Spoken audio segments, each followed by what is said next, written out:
Dia pakai spek. Oh.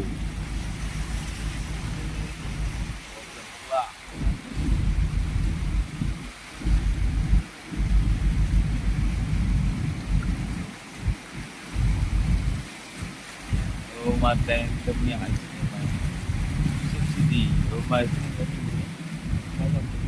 lepas dia belok kanan.